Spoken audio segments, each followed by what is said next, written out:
joyful noise unto the Lord, all the earth. Worship the Lord with gladness. Oh, come into his presence with thanksgiving. We are his people and the sheep of his pasture. Enter into his gates with thanksgiving and into his courts with praise. Be thankful and bless his holy name. For the Lord is good, his steadfast love endures forever, and his righteousness to all generations. Well, of course, I had a baby carriage when I was little. I had a rocking, and this is my rocking chair. I used to rock my dolls, and we didn't have a whole lot of toys. It was three of us, and of course, that was in the end of the 20s, and the beginning of the 30s was the Depression, and so I had books to read, and I always had something. Always got nice Christmas. Santa Claus was good to us. I remember receiving a nice little, I guess you'd call it a makeup box, and it had a little thing of perfume in it. It was real nice smelling. Yeah, I remember Black Beauty was one of my favorite books. That was about a horse, of course, And Rebecca of Sunnybrook Farm was another book. It's just been such a long time, it's hard for me to remember. I always had books, though. I remember that. Well, we used to play something on the hill. Our street wasn't paved at that time, and it was a hill just not far from front of our house. We used to play something called Top of the Hill, I suppose it was. We used to run up there. We thought that was great. And we played hiding. And I roller skated after I was old enough. And I never had a bike. My brother had a bike, but I didn't. And I learned to ride later, though.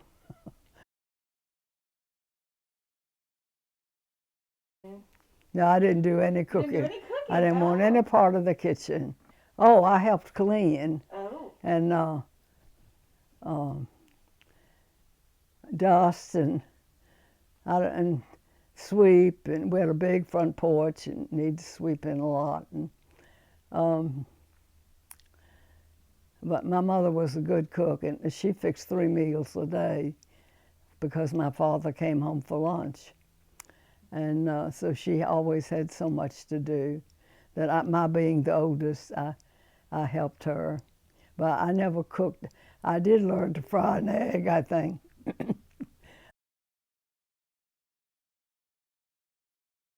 Yeah, in the snow, we had sleds, and we went sleigh riding, yes. I remember one time we were off a week, way back when I was in elementary school, or maybe 7th grade. I went to school in 1927, and the principal was my 1st grade teacher, and she was my 6th grade teacher. We didn't have cafeterias when I went to school, even through high school. Brought your own lunch, yes, I have 2 sons, one 73 and one 78. They never wore jeans to school. They wore nice-looking pants and shirt. I mean, they dressed, I couldn't believe some of the children, the way they dress. that was some years ago when I used to see them on the street, you know. I'm going to play this. Because in high school, I took home economics, which I was grateful for. And I learned to sew, and I learned to cook some in there. Hadn't thought about that when talking about the cooking.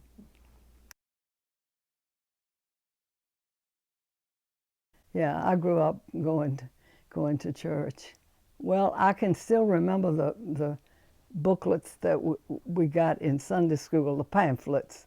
As I read the Bible, the same stories sometimes now, and I'll think about those days that I was 13 when I joined church.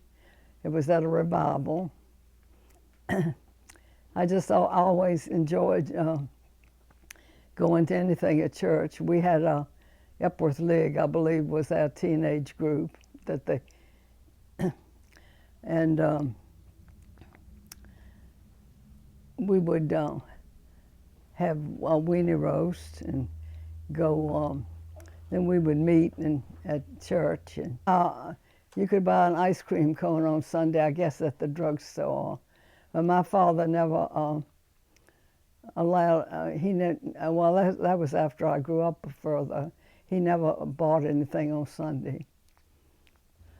I did a lot of walking. Oh. I didn't. My daddy had a car, but on Sunday he didn't take. I mean, he was he had to go to the country to check on his sister and bring her eggs back to town. It was something he did for years for her.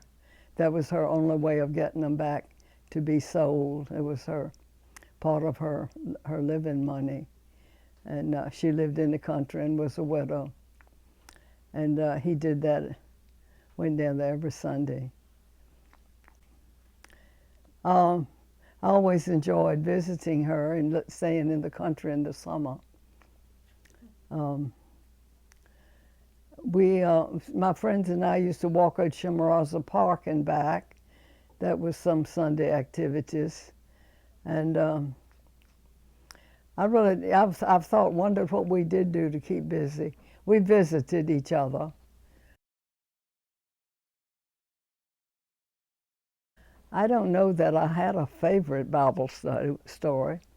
I always loved the stories where Jesus told us, different things, all from his teachings. The power, and then what he just said you should do as you're a member of Christ, after you accepted Christ.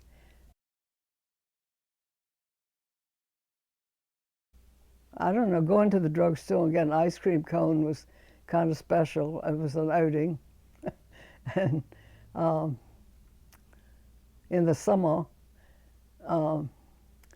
one of the highlights were I lived in an area called Fairmount, and it was our church and 4 Fairmount churches. Fairmount Christian Church was one of them. We had Fairmount Baptist, Fairmount Presbyterian, Fairmount Christian, and then our little church called Maple Grove. It's called 5 in 1. That would be a picnic to Buckrow Beach. And so that was a thrill to go down to Main Street Station, take the train to Buckrow. When we got to Hampton, the train would ride the streetcar tracks into Buckrow. You took your lunch. And of course, Mama always packed a lunch basket. And you got your picnic table and you sat it there, and then time to eat, you ate. You had potato salad and deviled eggs and everything with mayonnaise in it that people holler about now if it sets out 5 minutes. And I tell them, and my children especially, my daughter, that we left all those foods, fried chicken that was left, all that till that night. Then we ate, and then we got on the train, came home. We used to walk the train, show off your sunburn, and all of that.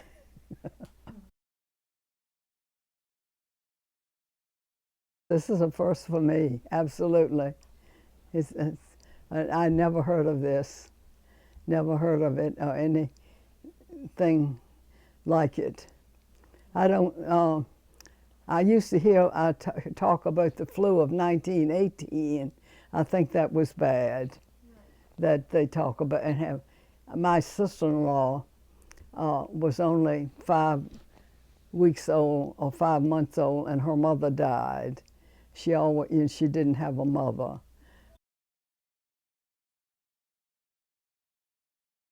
Well, it was an orphanage, the Methodist orphanage. As far as I know, it was a big house back up there on that property. And as I've told Mary Sue and the Jill, and I told Mr. Peters too, that I felt like it was a security for me. If I lost my parents, I could go to the Methodist orphanage. As a little, I don't know how old I was, maybe 10 years old, and I realized it. But I have contributed to their work since I've moved back from Indiana, been here in Richmond. I've always thought it was wonderful. I visited, when I lived in Highland Springs for 23 years, and we visited out there. And I thought their service is wonderful. Of course, to help boys and girls and off the street and troubled homes, there's nothing any more important in this day and time. 10 years back or 20, a lot of people, I guess it's because it's more people that more children are treated so badly. Oh, that's Bobby. That's my oldest son. Yeah. He was born in 42. That's Pete and I. Yeah, Pete. That's my first husband. That's on, I don't know whether it's Blue Ridge Parkway or what. Yeah. But, okay. Oh, yes. That's in the snow. I think out in Maymont during the wall. Oh. I remember this friend and I used to go out a lot. She had both our husbands were in service.